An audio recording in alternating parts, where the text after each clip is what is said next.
اعوذ باللہ من الشیطان الرجیم بسم اللہ الرحمن الرحیم۔ حضرت یعقوب علیہ السلام حضرت اسحاق علیہ السلام کے بیٹے، حضرت ابراہیم علیہ السلام کے پوتے اور حضرت یوسف علیہ السلام کے والد ہیں۔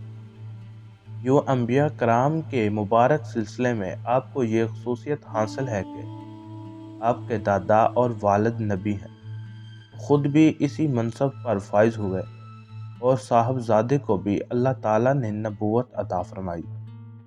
اللہ تعالیٰ نے آپ کی ولادت کی خوشخبری حضرت ابراہیم علیہ السلام کو آپ علیہ السلام کے والد حضرت اسحاق علیہ السلام کی ولادت کی اطلاع کے ساتھ دی تھی۔ قرآن پاک میں ارشاد ہے، پھر ہم نے انہیں یعنی ابراہیم علیہ السلام کو اسحاق کی اور اسحاق کے بیٹے یعقوب کی خوشخبری دی۔ ایک اور جگہ ارشاد فرمایا، اور ہم نے ابراہیم کو اسحاق جیسا بیٹا اور یعقوب جیسا پوتا عطا کی اور سب کو ہدایت دی۔ حضرت یعقوب علیہ السلام کا دوسرا نام اسرائیل تھا، اس لیے آپ کی اولاد بنی اسرائیل کہلاتی ہے۔ اسرائیل دو الفاظ اسرا اور ایل کا مرکب ہے۔ اسرا عبد کو کہتے ہیں، ایل کے معنی اللہ کے ہیں۔ یوں اسرائیل کا مطلب اللہ کا بندہ ہوا۔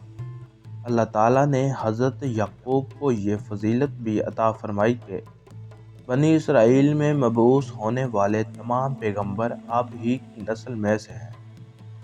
حضرت اسحاق کے دو جڑواں بیٹے محض اور یعقوب تھے۔ جب دونوں جوان ہوئے تو دونوں میں کسی بات کو لے کر جھگڑا ہو گیا اور حضرت اسحاق علیہ السلام نے حضرت یعقوب علیہ السلام کو ان کے ماموں کی طرف ہجرت کر جانے کو کہا۔ چنانچہ حضرت یعقوب علیہ السلام سفر پر نکل پڑے۔ حضرت یعقوب علیہ السلام طویل سفر کے بعد حران میں اپنے ماموں کے پاس پہنچ گئے۔ ماموں بھانجے کو دیکھ کر بے حد خوش ہوئے اور ان کی خوب خاطر و مدارت کی۔ ماموں لابان کی دو جوان بیٹیاں تھیں، بڑی کا نام لیا اور چھوٹی کا نام راحیل تھا۔ حضرت یعقوب علیہ السلام نے ماموں سے چھوٹی بیٹی راحیل کا رشتہ مانگا تو ماموں نے اسی شرط کے ساتھ ہاں کر دی کہ وہ 6 سال تک اس کی بکریاں چرائے گا۔ جب مدت گزر گئی اور شرط پوری ہو گئی تو انہوں نے لوگوں کو اکٹھا کر کے دعوت کی اور شادی کر دی۔ رات کو حضرت یعقوب پر انکشاف ہوا کہ شادی تو راحیل کے بجائے بڑی بہن لیا سے ہوئی۔ تو حضرت یعقوب نے صبح ماموں سے پوچھا، آپ نے ایسا کیوں کیا؟ میں نے تو راحیل سے نکاح کا پیغام دیا تھا۔ ماموں نے جواب دیا، ہمارے ہاں بڑی بیٹی ہوتے چھوٹی سے نکاح نہیں ہو سکتا۔ ہاں اگر تمہیں چھوٹی پسند ہے تو میں اس سے بھی تمہارا نکاح کر دوں گا، مگر تمہیں مزید 7 سال تک میری بکریاں چرانی ہوں گی۔ حضرت یعقوب علیہ السلام نے مزید 7 سال تک بکریاں چرائی، جس کے بعد ان کا نکاح چھوٹی بہن سے بھی کر دیا گیا۔ واضح رہے، اس وقت دو بہنوں کا ایک ہی وقت میں ایک مرد سے نکاح ہو سکتا تھا۔ تحریر کرتے ہیں کہ حضرت یعقوب علیہ السلام کی 4 بیویاں تھیں، جن سے اللہ تبارک و تعالیٰ نے آپ علیہ السلام کو اولاد کثرت سے نوازا۔ آپ علیہ السلام کے 12 بیٹے اور ایک بیٹی ہوئی۔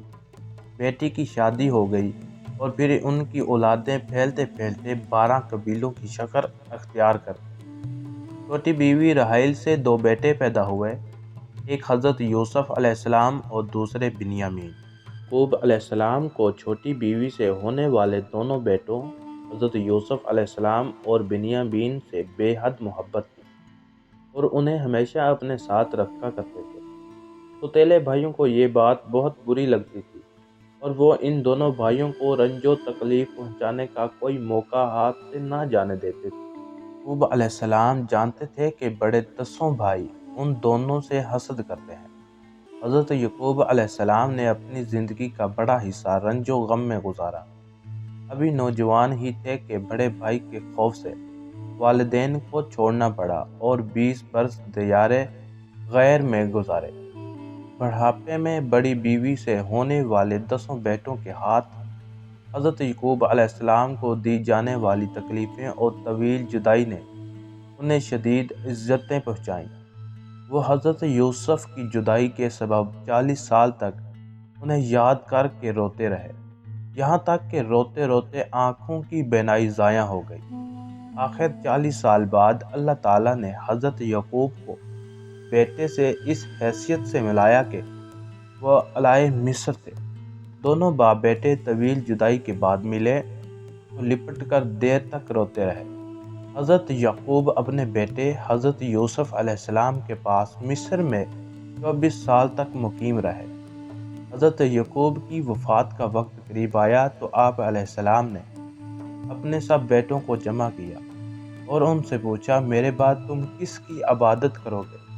سب نے ایک زبان ہو کر جواب دیا، اے بابا جان، ہم سب اسی رب کی عبادت کریں گے جو آپ علیہ السلام اور آپ کے ابو جاد ابراہیم، اسماعیل اور اسحاق علیہ السلام کا معبود تھا۔ قرآن پاک میں ارشاد ہے، بھلا جس وقت یعقوب وفات پانے لگے تو تم اس وقت موجود تھے جب انہوں نے اپنے بیٹوں سے پوچھا کہ میرے بعد تم کس کی عبادت کرو گے؟ تو انہوں نے کہا کہ آپ علیہ السلام کے معبود اور آپ کے باپ دادا ابراہیم علیہ السلام، اسماعیل علیہ السلام اور اسحاق علیہ السلام کے معبود کی عبادت کریں گے، جو معبود یکتا ہے، اور ہم اس کے فرما بردار رہیں گے۔ اسی سورت کی آیت 132 میں اللہ تعالیٰ نے فرمایا، اور اس بات کی ابراہیم نے اپنے بیٹوں کو وصیت کی، اور یعقوب علیہ السلام نے بھی اپنے بیٹوں کو، کہ میرے بیٹوں، اللہ نے یہی دین تمہارے لیے منتخب فرمایا ہے، لہٰذا تمہیں موت آئے تو اسی حالت میں آئے کہ تم مسلمان ہو۔ تفسیر قرطبی میں مذکورہ ہے کہ حضرت یعقوب علیہ السلام نے مصر میں 24 سال رہنے کے بعد وفات پائی، اور وفات سے پہلے حضرت یوسف علیہ السلام کی وصیت فرمائی کہ میری میت میرے وطن بھیج کر اسحاق علیہ السلام کے پاس دفن کیا جائے۔ سعد بن جبیر نے فرمایا کہ حضرت یعقوب علیہ السلام کی میت کو لکڑی کے تابوت میں رکھ کر بیت المقدس منتقل کیا گیا۔ اسی وجہ سے عام یہودیوں میں یہ رسم چل نکلی کہ وہ اپنے مردوں کو دور دور سے بیت المقدس لے جا کر دفن کرتے ہیں۔ وفات کے وقت حضرت یعقوب علیہ السلام کی عمر 147 سال تھی۔ حضرت عبداللہ بن مسعود رضی اللہ تعالیٰ عنہ نے فرمایا کہ حضرت یعقوب علیہ السلام مع اپنی اولاد جب مصر میں داخل ہوئے تو ان کی تعداد 93 نفوس پر مشتمل تھی، اور جب انہی سے پھیلنے والے افراد حضرت موسیٰ علیہ السلام کے ساتھ مصر سے نکلے تو ان کی تعداد 6,70,000 تھی۔ تو کیسی لگی ہماری ویڈیو کمنٹس کر کے لازمی بتائیں، اور اس طرح کی ویڈیو دیکھنے کے لیے ہمارے Shiraz T V YouTube channel کو لازمی سبسکرائب کر لیں۔ جزاک اللہ۔